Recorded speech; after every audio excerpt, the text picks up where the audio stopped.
E aí, galera? Tudo certo? Enfim, na aula de hoje, né, eu vou tentar falar para vocês, né, conforme vocês viram aí no vídeo, né, na capa do vídeo, que a gente vai conversar um pouco sobre tipografia, tá? Já adianto logo que é noções de tipografia, não tem condições de eu passar tudo de tipografia em uma aula só. Fechou? E essa tipografia é onde eu tenho um pouco mais de propriedade para falar, que é voltada para interfaces web, mas não que você não possa aplicar, né, alguns princípios em outros lugares. Fechou? Então vamos começar do começo. Vamos lá. Por que, né, que eu preciso estudar tipografia? E eu já venho desmistificando que tipografia não é escolher fonte, tá? Porque muita gente quando fala de tipografia, eu escolho a fonte lá, tá tudo certo. A gente vai falar sobre fontes aí no final, tá? Mas tipografia tipo engloba, né, escolher a fonte. E por que eu estudo tipografia? Porque grande parte do texto, ou da web, é texto, tá? Só para você ter noção, olha só o nome de HTML, né? É Hypertext Markup Language, ou seja, é uma linguagem de hipertexto de marcação. Então, cara, você saber apresentar qualquer tipo de produto vai ter algo escrito nele, tá? Então, você ter essas noções de tipografia e saber utilizar ela de forma a proporcionar a melhor experiência para o usuário possível, eu acho que é super válido, tá? Enfim, então vamos começar. Eu vou falar dos principais que eu acredito, que seja tamanho, line height, espaçamento, também acho muito legal, e cores e fontes, tá? A gente vai tentar passar sobre esses aí. E primeiro, tamanho. O tamanho, vocês têm que perceber esses três pontos aqui que eu coloquei. Cara, o tamanho ele é super importante você ter consistência quando você for construir a sua interface, ter consistência no tamanho. Vocês vão entender já já o que é isso. Ter contraste, tá? Mesma coisa de eu dar algo pro usuário ler, por exemplo, o branco e amarelo, entendeu? Aquele amarelo bem puro, estourado, né, na frente de um branco, com certeza você não está deixando o usuário com a melhor experiência possível, tá? E aí, nada melhor do que falar sobre tamanho, né, é ir em site de notícias. Por exemplo, eu vou digitar aqui o G1 para poder dar mais informações para vocês. Fechou? Olha aqui, ó. No site do G1, bem conhecido, vocês devem saber, tá? Eles usam um tamanho, né, para poder chamar a atenção do usuário. Primeira coisa, né? Eles deixam os títulos em um tamanho maior, porque se aquela informação lhe for interessante, você quiser saber sobre aquilo, você clica para saber. Do contrário, você só passa, né? Então, eles utilizam um tamanho aqui, ó, para poder chamar a atenção e os subtítulos também. E aí, para poder a gente ter assim maior precisão, eu vou falar sobre um pluginzinho chamado WhatFont que você pode instalar para navegadores web. Fechou? E tanto para Mozilla como para Chrome, você clica, ó, e aí você consegue ver a fonte que ele utilizou, tá? Foi a Open Sans com o bold de 700, bold é o negrito, tá? Tem várias classes aí de negrito. Ele utilizou 700. Utilizou uma fonte de 40 pixels e um line height de 44, tá? Eu já adianto para você que o line height a gente já vai falar daqui a pouco, tá? Não se preocupe, vou explicar. E aqui embaixo, ó, ele já utilizou um font size de 24. Então, com certeza, em caráter de contraste, eu sei que ele está querendo dar mais atenção, mais enfoque para essa notícia do que para essa. Concorda comigo? Um grande exemplo disso aí é onde eu posso dar até no meu próprio site. O que eu fiz? Né? Eu coloco o tópico aqui, ó, desenvolvimento front-end. E aí, na parte de baixo, eu escolho um tamanho, né, diferente do de cima, porque se ele quiser saber mais detalhes sobre o que é o desenvolvimento front-end, ele vai lá e lê. Se não, né, eu facilito a vida dele e ele só lê o que ele quer. Né? Então, em que eu vou colocando por tópicos. né, em tamanhos maiores para poder dar esse contraste. Fechou? Então, com relação a tamanho e consistência, é mais ou menos isso. E uma coisa que eu tenho que falar para vocês é que tem basicamente dois tipos, porque os tamanhos eles não são escolhidos de forma aleatória, tá? Lógico. Tem uma escala onde você escolhe. Não é simplesmente você ir fazendo lá seu site, aí você coloca um tamanho lá, acho que esse aqui tá bom. Né? Isso aí bagunça a consistência. Por quê? Porque eu vou estar aplicando diversos tamanhos. Porque eu mesmo já fiz isso, tá? Eu construindo o site na doida assim, né? Eu colocava um determinado tamanho, né? Numa tag. E aí eu ia embaixo na mesma tag e colocava um tamanho diferente. Ia, né, na doida.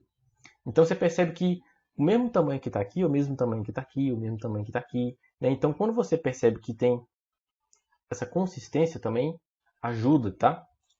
Na experiência do usuário. Enfim, vamos direto para a escala aqui. Então eu tenho basicamente dois tipos de escala, tá? Principais, que é a escala linear e a geométrica. A linear eu não aconselho muito. E assim, pelo próprio nome, dá para você perceber que a escala linear é o quê? Quando eu escolho um tamanho fixo para poder dividir determinados elementos. Então, se eu escolher 5, aí 10, 15, 20. Então, eu estou utilizando a escala linear, tá? Para poder ser o meu tamanho de fonte, por exemplo. E eu não aconselho muito ela, por quê? Porque a percepção ela é mais apurada quando eu falo de elementos pequenos e ela é menos apurada quando eu falo de elementos grandes. Nossa, eu não estou entendendo nada. Então, ó, vamos supor, eu vou pegar essa tipografia aqui. Ó. Percebe que ela está no tamanho 288, o maior tamanho. Se ela está no tamanho 288, vamos supor que eu estou utilizando uma escala linear que vai de 20 em 20. Ou então de 30 em 30. Aí eu vou colocar aqui, ó, 258. Você percebe que diminuiu? Diminuiu. Só que não tem grande diferença de um para o outro, entendeu? Por quê? Porque a fonte é maior, então a percepção também é maior. Por mais que eu tenha diminuído 30, eu tenho que diminuir mais para fontes maiores e diminuir menos para fontes menores. Sacou? Então, por isso que eu gosto e até aconselho a escala que é geométrica. Tá? Por quê? Porque ela adapta conforme o tamanho. Então, eu tenho uma distância menor para fontes pequenas e uma distância maior para fontes maiores. Que é o próprio Figma, ele já traz essa escala para mim. Ó. A distância entre as fontes menores ó, é só de um ponto. Quando eu for para as médias, já percebi aqui ó, que aumentou para 4 pontos. Aqui já aumentou para 6 pontos.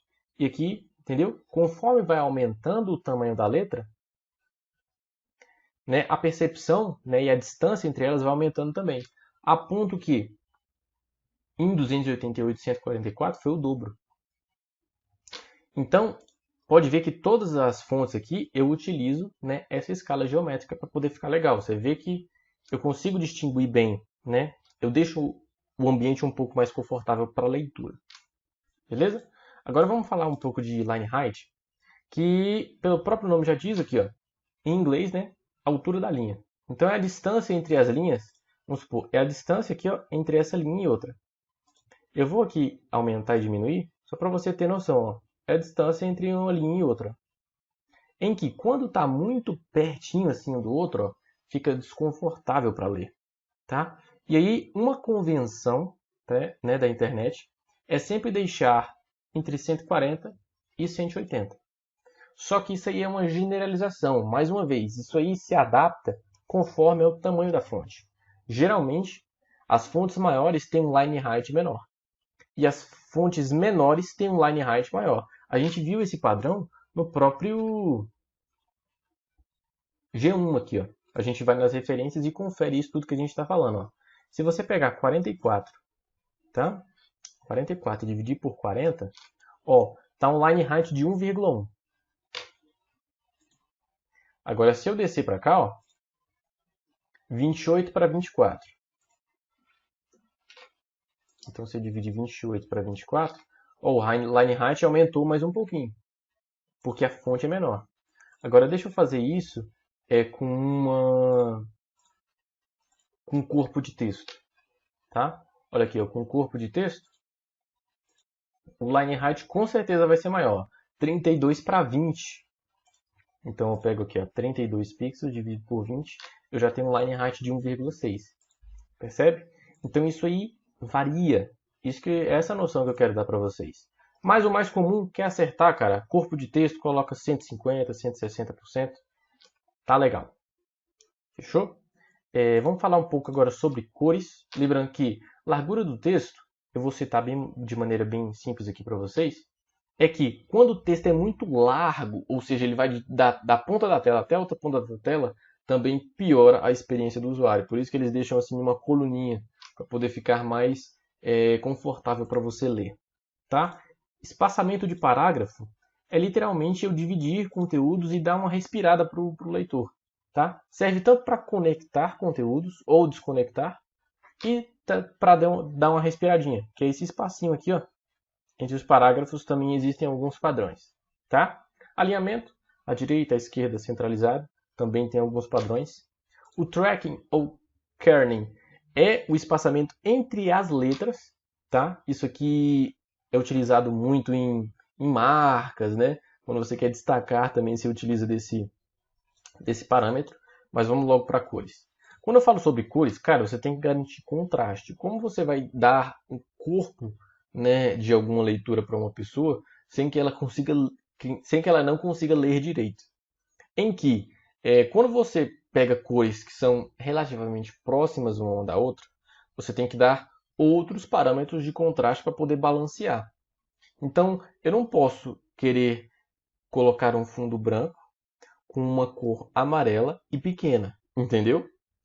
Eu posso deixar o branco, deixar o amarelo um pouco mais escuro, aumentar o tamanho do amarelo, deixar ele mais negrito para poder aumentar a visibilidade e contrastar isso aí, entendeu? Para poder deixar o mínimo de contraste para o leitor. E aí um site que eu sempre costumo utilizar para poder ter esse parâmetro é que esse site aqui foi desenvolvido, se não me engano, por uma universidade ou estudiosos do tipo, em que você coloca duas cores e ele te dá uma nota, tá? De 0 a 21, em que a nota máxima é o quê? É o branco puro no preto puro, tá? Então é o 000, em que eu tenho a nota 21, a nota máxima, tá? Quando eu chego por volta dos 3 e tudo, fica laranja, tá? Então deixa eu colocar aqui o preto e vamos supor colocar 666. 6. Aí, ó. Ficou laranjinha. Tá aqui que ele fala para mim, ó, você pode utilizar, só que utilize preferencialmente acima de 18 pt, né, a altura, o tamanho da fonte, ou negrito acima de 14, né? Então ele dá alguns pormenores. E aí quando eu chego muito perto do preto, ou seja, 2222, ele meio que reprova, né? Ele fala aí, ó, tipo, falhou, tá? Não tem como você ter precisão no contraste, e ele não indica isso aqui para corpo de texto, tá? Isso aí você não deve levar ao pé da letra, porque, por exemplo, aqui eu consigo ler legal, eu já vi alguns sites que utilizam, né, por exemplo, o branco com esse laranjinha mais clarinho, e você consegue ter uma leitura boa. Por quê? Porque a fonte está grande e eu deixei em negrito. Então é meio que uma balança, você vai colocando. Mas para corpo de texto isso aqui talvez não seja interessante, mas para título, né, eu já achei legal. Né? Então eu costumo levar mais ao pé da letra esse site aqui quando é corpo de texto, quando eu preciso escrever algo mais, entendeu? E aí sim eu preciso garantir, né, um contraste legal para o leitor, né, para o usuário.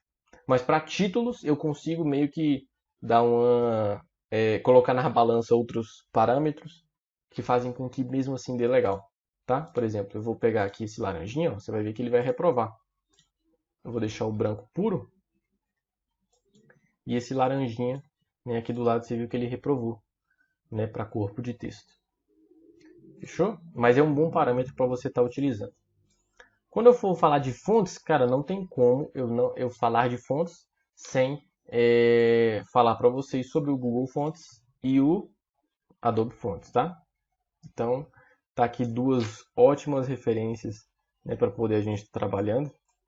Então, Adobe Fonts.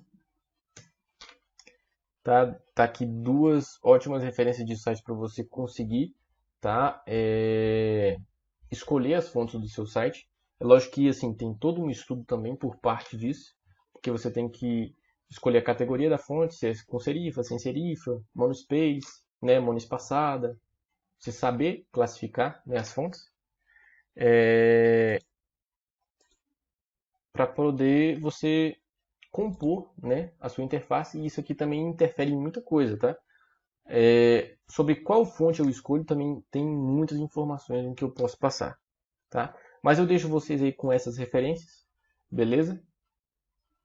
E acho que é isso. Tentei dar aí um panorama geral sobre tipografia que eu acredito que são considerações importantes. Beleza, galera? Falou, até mais. E aí?